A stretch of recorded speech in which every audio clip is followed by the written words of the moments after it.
Chers téléspectateurs et internautes, aujourd'hui nous accueillons Jean-Claude Guilbeault. Bonjour. Bonjour.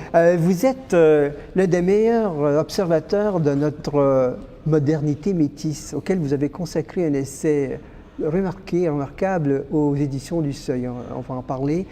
Mais d'abord, quelques mots sur vous. Jean Lecouture dit de vous que vous êtes et vous pratiquez l'intelligence de l'autre. Ça me semble bien vous caractériser votre démarche. Quelques jalons biographiques. Vous êtes né à Alger en 1944.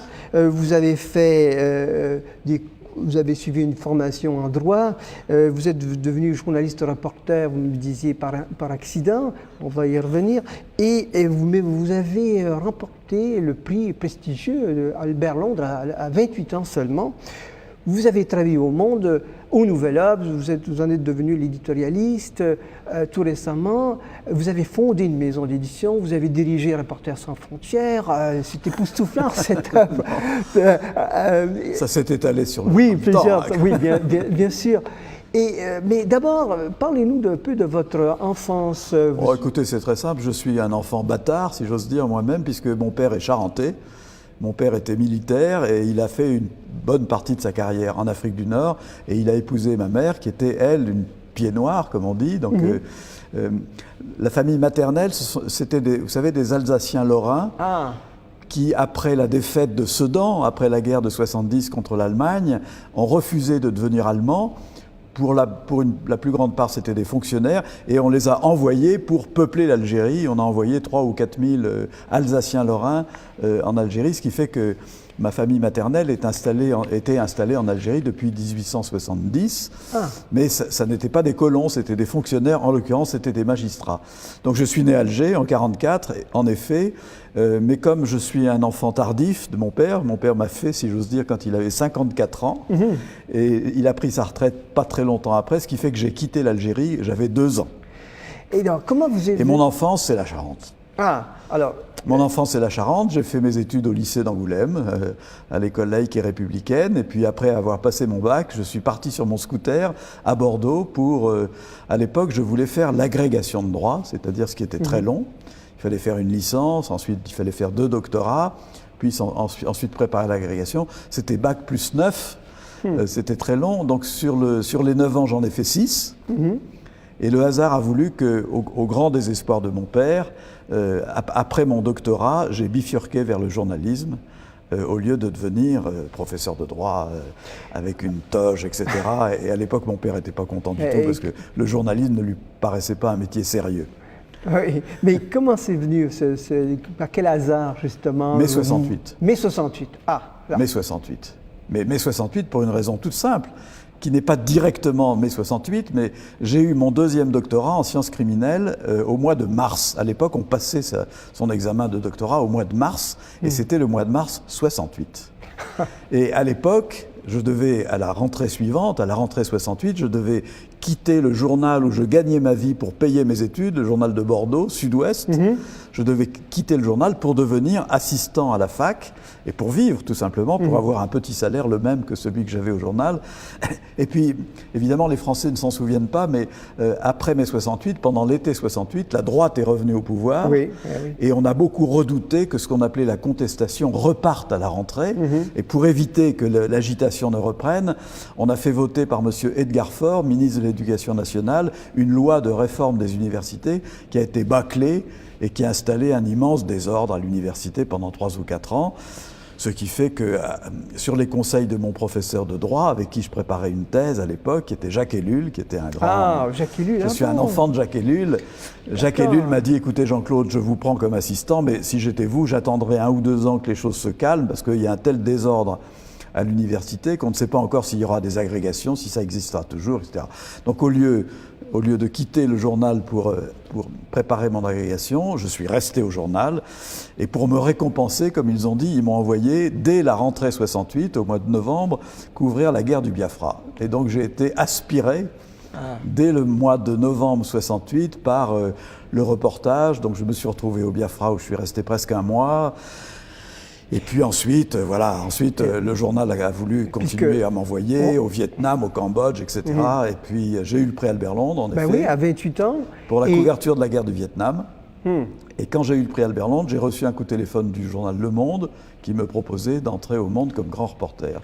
Donc j'ai quitté Bordeaux et je suis devenu grand reporter au Monde. Et j'y suis resté 15 ans. Et vous avez traversé la planète. Et j'ai fait, le hasard a fait, c'était pas non plus un choix délibéré, mais le hasard a fait que j'ai été au Monde ce qu'on appelait le préposé aux catastrophes. C'est-à-dire que j'étais chargé de couvrir les guerres, les révolutions, les famines, les tremblements de terre. Et c'est vrai que pendant 15 ans de ma vie, j'ai couvert à peu près toutes les guerres en Afrique, en Asie, au Proche-Orient, en Iran, etc. J'ai fait ce métier avec passion. Et vous avez rassemblé, on peut dire, l'essentiel de ces reportages. C'est pas tout à fait. C'est pas tout à fait les reportages, si vous voulez, parce que quand on est reporter, on est toujours frustré de ne pas avoir assez de place pour écrire tout ce qu'on a vu, tout ce qu'on a découvert, etc. Donc, parallèlement à mon travail de reporter proprement dit, j'ai fait des livres de voyage. C'est-à-dire des livres plus amples, etc. Dans la grande tradition aussi. Voilà. Et j'en ai fait 7. J'ai fait 7 livres de voyage sur l'Asie, sur l'Océanie, et ces 7 livres de voyage, on les a rassemblés en un seul livre qui s'appelle La traversée du monde. Je vais le montrer à la caméra. La traversée du...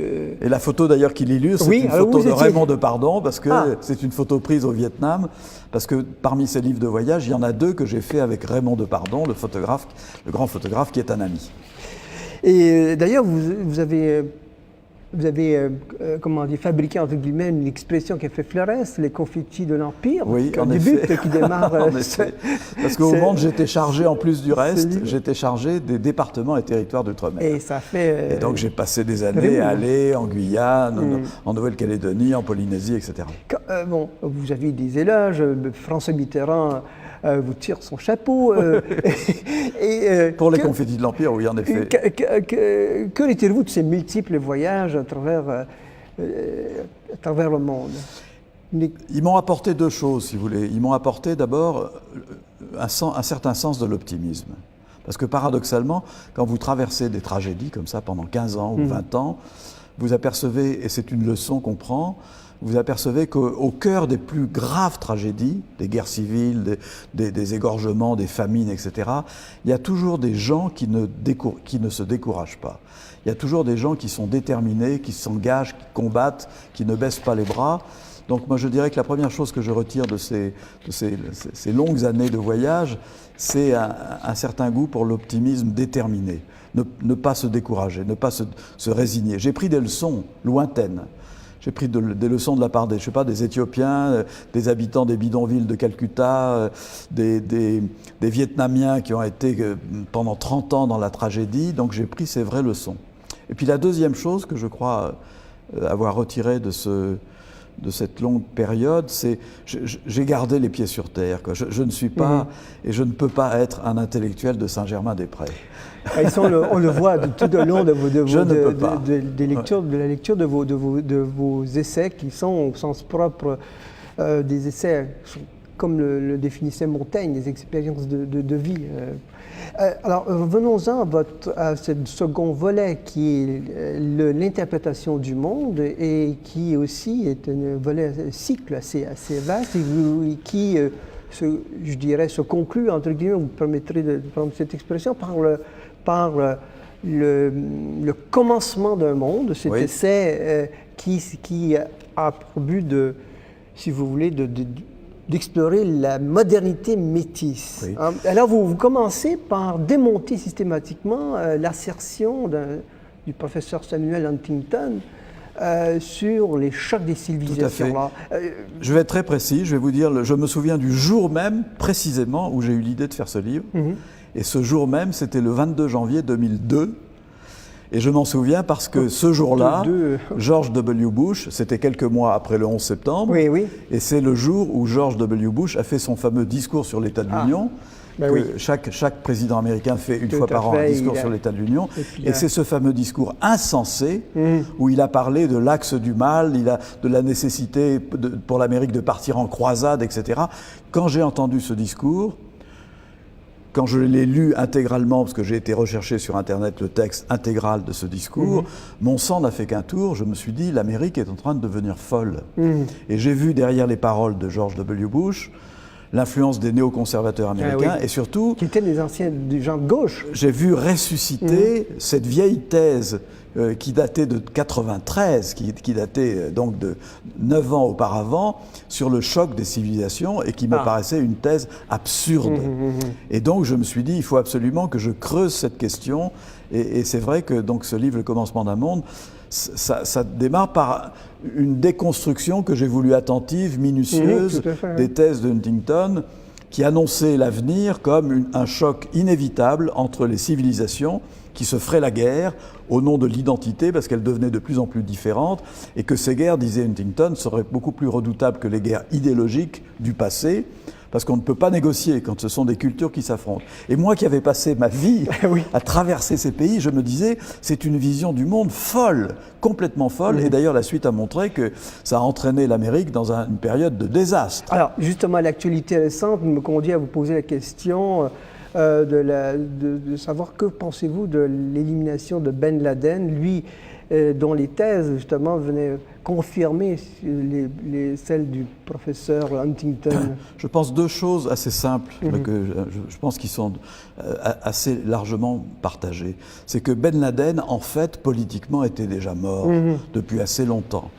Et notamment, ce qui s'est passé avec les révolutions arabes ont bien montré que le bouillonnement du monde arabe n'obéissait plus aux thèses de Ben Laden, invoquant un islamisme radical, le terrorisme, etc. Vous savez, en Tunisie, en Égypte, partout, en Syrie aujourd'hui, les thèses de Ben Laden sont laissées de côté. Les jeunes qui se sont révoltés avec courage, etc., ont fait vieillir, ont ringardisé d'un seul coup les thèses de Ben Laden.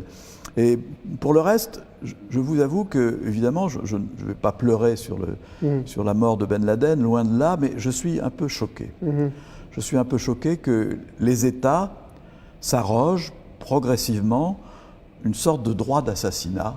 Oui. Et je pense qu'il y a quelque chose d'inquiétant, parce que si vous combattez le terrorisme en reprenant ses armes, vous finissez par lui ressembler. Vous comprenez ce que je veux dire? C'est-à-dire qu'il y a un effet miroir qui fait que... Et je vois un peu partout se lever à travers le monde. Je ne parle pas de la protestation des gens qui étaient pour Ben Laden. Je parle d'intellectuels, de philosophes, de gens qui réfléchissent. Ces assassinats sélectifs sont tout de même assez discutables. Parce que où s'arrêteront-ils? Est-ce qu'on considérera que dès qu'un chef d'État ou dès qu'un chef de mouvement devient dangereux, il faut aller l'assassiner? Donc je suis un petit peu choqué par cela. Mais en même temps, j'ai été très sensible au discours de Barack Obama, d'abord à son élection, qui confirmait ce que j'essayais de dire dans mon livre. Barack Obama a été élu 3 mois après l'apparition de mon livre, donc je me suis dit je ne pouvais pas rêver plus éclatante confirmation du rapprochement et du métissage des civilisations. Mais j'ai été très séduit là, il y a quelques jours, quand Barack Obama a dit clairement que l'idée de faire la guerre au terrorisme, le terrorisme étant désigné comme une essence, n'avait pas de signification. Il n'y a pas le terrorisme qui incarnerait le mal, il y a des terroristes différents. Et la vision du monde précédente, celle de George W. Bush, ça consistait à mettre dans le même sac n'importe quel terroriste, c'est-à-dire aussi bien les Basques, aussi bien les Pakistanais, les Afghans que les Palestiniens. Et cette idée de faire du terrorisme une essence, l'essence du mal me paraissait une folie. Et vous avez sans doute remarqué que Barack Obama, il y a quelques jours, a clairement dit qu'il était hors de question d'adhérer à cette thèse. Alors, en revenant à votre livre, l'idée forte de votre livre, c'est que l'idée de modernité à nous occidentaux et de l'universalité des droits qui la sous-tend a été le point aveugle de la domination que l'accident a eu sur les autres. J'essaie de raconter une histoire, vous savez, qui est évidemment très très passionnante. Les Occidentaux, enfin disons d'abord les Européens, puis ensuite par adjonction le Nouveau Monde, l'Amérique du Nord, nous avons été pendant 4 siècles les maîtres du monde. C'est-à-dire que nous bénéficions de 4 hégémonies formidables à partir de la fin du XVIe siècle, qui avait fait que nous avons dépassé des civilisations plus riches que la nôtre, plus en avance, comme la Chine, ou comme l'islam, ou comme l'Inde, qui étaient en avance sur des tas de terrains scientifiques. Mais à partir de la fin du XVIe siècle, nous avons conquis, si j'ose dire, une hégémonie militaire, une hégémonie économique, une hégémonie technologique et une hégémonie culturelle. C'est-à-dire que le monde s'est organisé dans notre esprit autour de nous, l'Occident étant le centre et les autres pays du monde étant la périphérie. Tout à fait, et nous étions en quelque sorte les propriétaires du brevet modernité. La modernité, c'était nous. Et je pense qu'il faut accepter l'idée, qui ne me paraît pas dramatique, que cette vision du monde est dépassée. Qu'aujourd'hui, le monde est devenu multipolaire et que nous ne sommes plus propriétaires du brevet modernité. Il y a d'autres formes de modernité qui naissent ailleurs, avec lesquelles nous devrons composer et avec lesquelles nous devons accepter de dialoguer. Alors, comment penser justement décliner la différence et l'universalité? On l'a toujours opposé, en tout cas dans l'esprit de certains intellectuels. C'est la grande différence entre le particulier et l'universel, entre le local et le global. Vous savez que c'est une opposition très ancienne. Vous inscrivez dans un courant de pensée qui était illustré par la pensée de Glissant notamment, d'autres, Deleuze et tout un... Je vais vous surprendre, mais j'ai un jour pris une leçon de philosophie dans le Pacifique, en Mélanésie, figurez-vous. Les Mélanésiens que j'ai découverts grâce à un ami qui était un géographe et un ethnologue qui est mort maintenant, qui s'appelait Joël Bonnemaison, qui a passé 15 ans en Mélanésie à étudier notamment les mythes mélanésiens et la poésie mélanésienne. Et pour les Mélanésiens, ça fait des siècles qu'ils réfléchissent à cette question. Parce que dans le Pacifique, il y a 2 thèmes dominants qui sont éternellement conjugués et qui sont liés, le fait qu'ils sont très importants, c'est lié à la configuration de l'espace. L'Océanie, c'est beaucoup d'eau et pas beaucoup de terre. Le premier thème, c'est celui de l'enracinement, qui est très important. En Mélanésie ou en Polynésie, ce qu'on appelle le Fénois, la patrie, c'est très très important. En Polynésie, savez-vous qu'encore aujourd'hui, on enterre le placenta de la mère au moment de la naissance d'un enfant, on enterre le placenta à l'endroit où l'enfant est né, et ça définit sa patrie. Et cette patrie, il aura à cœur 2 ou 3 fois par an, pendant toute sa vie, d'y revenir, de manifester son enracinement. Et le deuxième mythe, c'est le contraire, c'est le voyage, c'est le départ du bateau, c'est la pirogue qui s'en va, etc. Dans tous les mythes, on raconte. Et qu'est-ce que c'est que le départ métaphoriquement? C'est l'arrachement à l'identité. C'est l'accès au dehors, c'est l'accès à l'universel. Et un jour, Joël Bonnemaison m'avait fait lire une tradition orale mélanésienne que j'ai trouvée magnifique. C'était il y a longtemps, c'était en 80. Vous voyez. Et dans cette tradition, les Mélanésiens disaient « Les Occidentaux n'ont pas compris que le destin de l'homme n'est pas de choisir entre le particulier et l'universel, mais de vivre la tension entre les deux. » Et ils ajoutaient « Quand on choisit le particulier, on choisit d'être un arbre, et quand on choisit l'universel, on choisit d'être une pirogue, mais les Occidentaux n'ont pas compris que c'est avec l'arbre qu'on fabrique la pirogue. » Et ça m'avait transporté Et vous vous rendez compte, prendre une leçon de philosophie auprès d'une tribu mélanésienne au fin fond de l'Océanie, et j'ai toujours gardé en tête cette idée que nous devons vivre cette tension. On ne peut pas vivre sans identité, mais on ne peut pas vivre pleinement si on n'a pas le courage de s'arracher à cette identité. Donc je pense que ça répond à beaucoup de préoccupations aujourd'hui. Et pour ne rien vous cacher, il y a très très longtemps, comme éditeur, j'avais publié un petit livre du grand écrivain portugais Miguel Torga. Et Miguel Torga avait fait dans les années 60 une conférence éblouissante sur ce thème. Et le titre qu'il avait choisi pour cette conférence, j'avais trouvé ça magnifique. Le titre, c'était « L'universel, c'est le local moins les murs ». Ça veut dire que c'est l'enracinement étant capable de s'ouvrir. Oui. C'est ce qui transparaît dans la lecture de cet essai. Alors que nous soyons aujourd'hui dans un monde, en effet, où chacun est en quête d'une identité, c'est légitime. Il ne s'agit pas de se fondre dans un grand Bien tout. sûr, oui. Il s'agit que chacun garde le contact avec sa langue, sa tradition, etc. Mais en même temps que nous soyons capables de nous ouvrir à l'autre, c'est-à-dire de partager un certain nombre de valeurs universelles. Je pense que c'est le grand défi d'aujourd'hui et c'est ce que j'appelle le commencement d'un autre monde. Au cœur de ce recommencement, il y a, vous y consacrez un chapitre, la mondialisation du religieux. Vous-même, vous êtes croyant, vous l'êtes redevenu et vous l'expliquez par le fait que c'est la raison qui vous a conduit à cela. Et en vous approchant notamment, cette raison vous a conduit à vous rapprocher du noyau fondamental qui est la croyance. Oui. La croyance mène le monde, Jean-Claude Guibault? Non, j'ai fait un livre entier sur cette, qui s'appelle La force de conviction. Et ça va vous faire rire parce que ce livre, je crois que c'est la première fois que ça arrivait dans l'édition, parce que j'ai eu à la fois le même jour, j'ai eu le prix des libraires catholiques et le prix de la franc-maçonnerie française. C'est vrai, c'est le paradoxe. Et évidemment, ils ne savaient pas mutuellement qu'ils me primeraient, et ce prix de la franc-maçonnerie française m'a été remis par Robert Misrahi, grand spécialiste de Spinoza, qui a fait mon éloge aux locaux de la franc-maçonnerie. Je ne suis pas maçon du tout, mais il a fait mon éloge en disant « Jean-Claude Guibault, vous avez écrit un livre spinoziste ». Alors c'est vous dire, parce que je me suis attaché à cette idée de la croyance, et j'ai choisi le mot « conviction » pour bien montrer que je m'intéressais pas seulement à la croyance religieuse, mais à toutes les formes de croyance, les convictions politiques, les convictions philosophiques, etc. Et l'idée centrale de ce livre, mais qui paraît banale, elle paraît banale aux philosophes, c'est qu'un homme ne peut pas vivre sans croyance. L'adhésion subjective à quelques valeurs fondamentales nous constitue en tant qu'être humain. Autrement dit, si vous avez des amis qui vous disent, nous en avons tous, on a tous des amis qui nous disent « moi je suis un grand sceptique, moi je ne crois en rien », ben vous pouvez lui répondre « oui, tu as parfaitement le droit d'être sceptique, mais ça veut dire que tu crois au scepticisme ». Ça veut dire que tu crois, c'est Wittgenstein qui avait, dans un petit texte magnifique, qui avait expliqué que le sceptique, il croit au scepticisme. De même que l'athéisme, à mes yeux, c'est une croyance respectable. Je respecte parfaitement l'athéisme, mais l'athéisme, ça n'est pas une déduction scientifique. C'est adhérer à quelque chose que nul ne pourra jamais démontrer, que Dieu n'existe pas.